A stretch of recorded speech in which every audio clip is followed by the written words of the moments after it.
जीवन में अक्सर ऐसा होता है कि काम और पैसे के पीछे भागते भागते हम अपने लिए और अपने अपनों के लिए समय नहीं निकाल पाते। यही कारण है कि हम खुशी और सुकून के लिए तरसते रह जाते हैं। जीवन में इतना तेज भी क्या भागना कि खुशियाँ पीछे रह जाएं। अपनी प्राथमिकताओं को समझो। आगे बढ़ना और सफल होना जितना महत्वपूर्ण है उतनी ही खुशियाँ और सुकून भी हैं। उन्हें नज़रअंदाज ना करें। आइए इसे समझते हैं एक कहानी के माध्यम से। एक व्यक्ति अपने जीवन में बहुत परेशान था। सब कुछ होने के बावजूद भी वह खुश नहीं रह पाता था। एक दिन वो अपने गुरुजी के पास गया और उन्हें अपनी समस्या बताते हुए बोला, गुरुजी, आपने मुझे सफलता प्राप्ति के लिए मेहनत और लगन से काम करने की सलाह दी थी। मैंने वैसा ही किया और आज मैं अपने जीवन में सफल हूँ। मेरे पास गाड़ी, बंगला, पैसा और ऐशो आराम के सारे साधन हैं, फिर भी मैं खुश नहीं हूँ। मुझे लगता था कि सफलता प्राप्त कर लेने से सुकून भी मिल जाएगा, लेकिन मेरे जीवन में वो सुकून नहीं है। मैं खुशी और सुकून से भरा जीवन चाहता हूँ गुरुजी। अब आप ही मेरा मार्गदर्शन करें। गुरुजी ने उसकी बात ध्यान से सुनी, फिर मुस्कुराते हुए घर के कमरे में चले गए। थोड़ी देर बाद जब वे बाहर आए तो उनके हाथ में 3 गेंदें थीं। एक गेंद कांच की, एक चीनी मिट्टी की और एक गेंद रबर की थी। वे गेंदें उस व्यक्ति के हाथ में देकर बोले, बेटा, मैं तुम्हारी समस्या का समाधान तुम्हें बताऊंगा, लेकिन उसके पहले तुम्हें एक छोटा सा काम देता हूँ। जो गेंदें मैंने तुम्हें दी हैं उन्हें तुम अपने हाथों में लेकर एक के बाद एक इस तरह उछालते जाओ कि एक समय में कम से कम एक गेंद हवा में जरूर रहे। व्यक्ति उन गेंदों को हवा में उछालने लगा।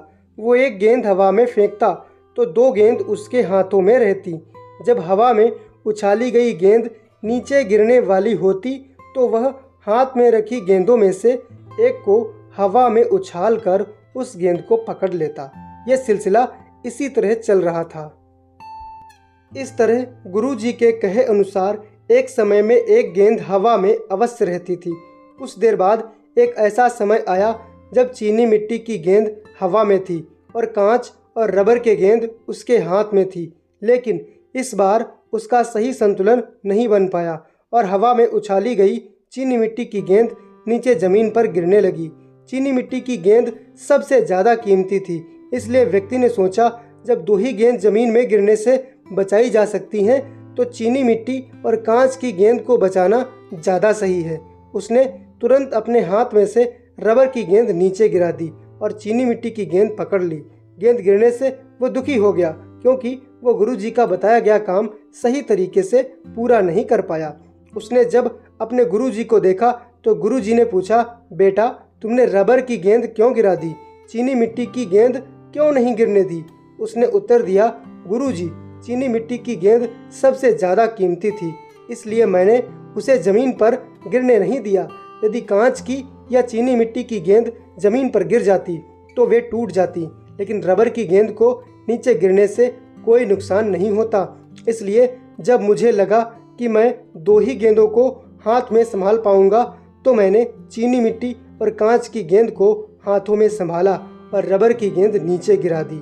उसका उत्तर सुनकर गुरुजी बोले, बेटा, जिस समस्या का समाधान ढूंढने तुम मेरे पास आए थे उसका समाधान तो तुमने खुद ही निकाल लिया। अब जरा गौर से सुनो। ये 3 गेंदें तुम्हारे जीवन की प्राथमिकताओं को दर्शाती हैं। चीनी मिट्टी की गेंद तुम और तुम्हारा परिवार है। कांच की गेंद तुम्हारी नौकरी, व्यवसाय, पैसे और जीवन के आवश्यक साधन हैं। रबर की गेंद वो विलासिता की चीज़ें हैं जिनके बिना भी जीवन आराम से कट सकता है, जैसे महंगा मोबाइल, महंगी घड़ी और अन्य महंगे शौक।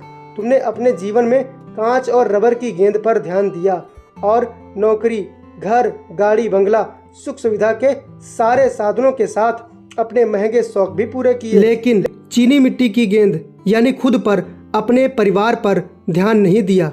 यही कारण है कि तुम्हें अपने जीवन में खुशी और सुकून की कमी खल रही है। बेटा, जीवन में आगे बढ़ते समय अपनी प्राथमिकता तय करके रखो। जब भी जीवन की तीनों गेंद का संतुलन बिगड़ता सा महसूस हो तो रबर की गेंद को छोड़ो। जीवन में खुशियाँ सदा बनी रहेंगी। दोस्तों कहानी कैसी लगी कमेंट में ज़रूर बताएं। मिलते हैं अगली कहानी के साथ, तब तक के लिए जय हिंद।